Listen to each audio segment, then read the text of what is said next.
তো হ্যালো বন্ধুরা, welcome back to our YouTube channel. তো বন্ধুরা, আজকের ভিডিওটিতে আমি আপনাদের কাইনমাস্টারের 5টি hidden tricks, settings and hidden feature সম্পর্কে বলতে চলেছি, যেগুলি সম্পর্কে আপনার হয়তো অজানাও থাকতে পারে। এবং বন্ধুরা, এই সেটিংগুলির সাহায্যে আপনি আপনার ভিডিও এডিটিং এক্সপিরিয়েন্সকে আরও বেশি ইমপ্রুভ করতে পারবেন। তো চলুন বন্ধুরা, আর বেশি দেরি না করে ভিডিওটিকে শুরু করা যাক। সো হ্যালো ফ্রেন্ডস, আমার নাম সাকিব আর আপনারা দেখছেন stechside বাংলা ইউটিউব চ্যানেল।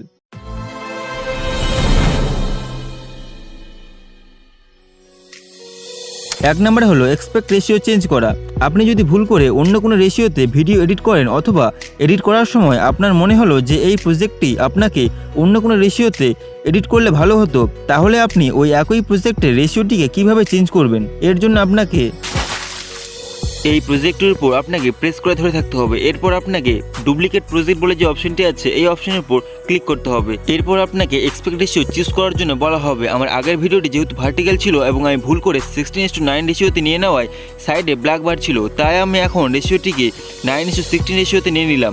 নিয়ে নেওয়ার পর যখনই আমি এন্টার বাটনে ক্লিক করলাম, আপনারা দেখতে পাচ্ছেন যে ওই প্রজেক্টটির আমার আরেকটি কপি তৈরি হয়ে গেছে।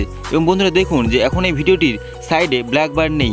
এবং বন্ধুরা, আমি এই পুরো প্রজেক্ট ফাইলটির রেশিওটিকে খুব সহজে চেঞ্জ করে ফেললাম। তো বন্ধুরা, আপনারাও এই সেম প্রসেসে করতে পারেন।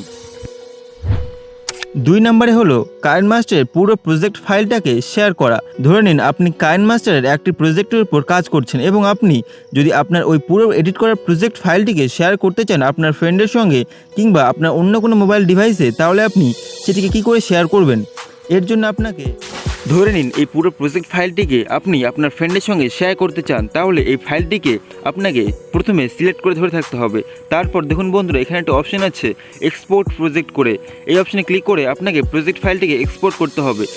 এর জন্য আপনাকে একটি ফাইল চুজ করতে বলা হবে। ঠিক আছে, তো আপনি এখান থেকে একটি ফাইল চুজ করে নেবেন। চুজ করার পর এই অ্যালো অপশনে ক্লিক করলে আপনার ফোনে একটি ফাইল ক্রিয়েট হয়ে যাবে এবং আপনি ইজিলি সেই ফাইলটিকে আপনার ফ্রেন্ডের সঙ্গে বা অন্য কোনো মোবাইলে শেয়ার করতে পারবেন। 3 নম্বরে হলো লেয়ার রিনেম করা। তো দেখুন বন্ধুরা, কাইনমাস্টারে ভিডিও এডিট করার সময় আমরা অনেক বেশি লেয়ার ব্যবহার করে থাকি এবং কখনো কখনো অনেক বেশি লেয়ার হওয়ার কারণে লেয়ারগুলি চিনতে আমাদের প্রচণ্ড অসুবিধা হয়ে পড়ে। তাই আপনার এডিটিংকে আপনি আরও বেশি সহজ করতে আপনার পছন্দ মতো লেয়ারগুলিকে রিনেম করতে পারবেন। এর জন্য আপনাকে দেখুন বন্ধুরা, আমি এই প্রজেক্ট ফাইলটির উপর আগে থেকেই অনেকগুলি এডিট করেছি এবং এখানে অনেকগুলো লেয়ারও অ্যাড করে রেখেছি। এবার আমি যদি এখান থেকে যে কোনো একটি লেয়ারের নাম চেঞ্জ করতে চাই, ধরুন এই লেয়ারটি, তাহলে প্রথমে এই লেয়ারটিকে আপনাকে সিলেক্ট করতে হবে। ঠিক আছে, সিলেক্ট করার পর এইভাবে একটি ইন্টারফেস শো করবে। এবার আপনাকে স্ক্রল ডাউন করে নিচে আসতে হবে। আসার পর ইনফরমেশন বলে যে অপশনটি আছে এই অপশনের উপর আপনাকে ক্লিক করতে হবে। ক্লিক করার পর আপনি এখানে দেখতে পারবেন যে টাইপ এ নেম বলে একটি অপশন চলে এসেছে। এখানে আপনাকে আপনার লেয়ারে যে নামটি আপনি সেট করতে চান সেই নামটি এখানে আপনাকে লিখতে হবে। লেখা হয়ে গেলে ওকে অপশনে ক্লিক করলে দেখতে পাচ্ছেন বন্ধুরা, আপনার এই লেয়ারটির নেম ইজিলি চেঞ্জ হয়ে গেছে। তো বন্ধুরা, আপনারাও এই ট্রিকটির মাধ্যমে আপনি যে কোনো লেয়ারের নাম ইজিলি আপনার পছন্দ মতো চেঞ্জ করে নিতে পারবেন। 4 নম্বরে হলো কাইনমাস্টারে এডিট করার সময় ভিডিও স্পিড করার সাথে সাথে ভিডিওর পিচও চেঞ্জ হয়ে যায়। স্পিড বেশি করলে ভয়েস বাচ্চাদের মতো এবং স্পিড কম করলে ভয়েসটা অনেকটাই মোটা হয়ে যায়। তো চলুন বন্ধুরা, এই সমস্যাটিরও সমাধান দেখে নেওয়া যাক।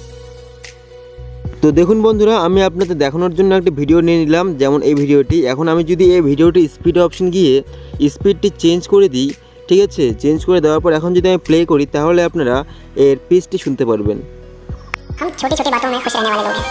তো যেমনটা আপনারা শুনতে পারলেন যে ভয়েসটা অনেকটাই বাচ্চাদের মতো হয়ে গিয়েছে। এবং এখন আমি যদি এই সেম স্পিড অপশনে গিয়ে এই স্পিডটাকে যদি আমি কমিয়ে দিই, তাহলে আপনারা ঠিক এমনটা শুনতে পারবেন। ঠিক আছে বন্ধুরা, কিন্তু আপনারা এই অপশনটির মাধ্যমে আপনার ভিডিওর স্পিড চেঞ্জ করার সাথে সাথে আপনার পিচটিও সেম থাকবে। এর জন্য আপনাকে নিচে স্ক্রল ডাউন করে দেখুন বন্ধুরা, এখানে একটা অপশন আছে কিপ পিচ বলে। এই অপশনটিকে অন করে দিলেই আপনার ভিডিও স্পিড আপনারা যতই রাখুন না কেন আপনার পিচের উপর এর কোনো প্রভাব পড়বে না, যেমনটা আপনারা এখন শুনতে পারবেন। हम छोटी छोटी बातों में खुश रहने वाले लोग हैं। 5 নম্বরে হলো এই যে সিম্বলটি আপনি এখানে দেখতে পাচ্ছেন। তো চলুন বন্ধুরা, এই সিম্বলটিরও কাজ আমরা জেনে আসি। তো বন্ধুরা, এই অপশনটির কাজ বোঝানোর জন্য আমাকে প্রথমে এই ভিডিওর যে লেয়ারটি আছে এই লেয়ারটিকে কয়েকটি ভাগে স্প্লিট করতে হবে। তো আমি করে নিচ্ছি কয়েকটি স্প্লিট করার পর এবার আপনারা দেখুন যে আমার যে ভিডিওটির কাটছাটটি আছে আমি এটিকে এখানে রেখে তারপর যদি আমি এই অপশনটি লং প্রেস করে ধরে থাকি, তারপর দেখুন প্রথমে একটা অপশন আছে মুভ টু প্রিভিয়াস পয়েন্ট। এই অপশনে আমি যদি ক্লিক করি, তাহলে আপনারা দেখতে পারবেন যে এই আমার কার্সারটি এই অংশের প্রথমে চলে আসলো। আমি আবার যদি করি তাহলে দেখতে পাচ্ছেন আর সামনের যে অংশটি ছিল তার সামনে চলে আসলো। তো বন্ধুরা ভিডিওর কার্সারটিকে আমি এবার ভিডিও শেষ প্রান্তে রাখছি। রাখার পর দেখুন বন্ধুরা এখানে আরও দুটো অপশন আছে, মুভ টু বিগিনিং এবং মুভ টু এন্ড। তো বন্ধুরা এই দুটো অপশনের কাজও বলে দিই। ধরে নিন আপনার ভিডিওটি খুবই লম্বা আছে এবং আপনি একেবারে ভিডিওর প্রথম প্রান্তে আসতে চান, তাহলে আপনাকে মুভ টু বিগিনিং করলেই আপনি একদম ভিডিওর প্রথম প্রান্তে চলে আসবেন।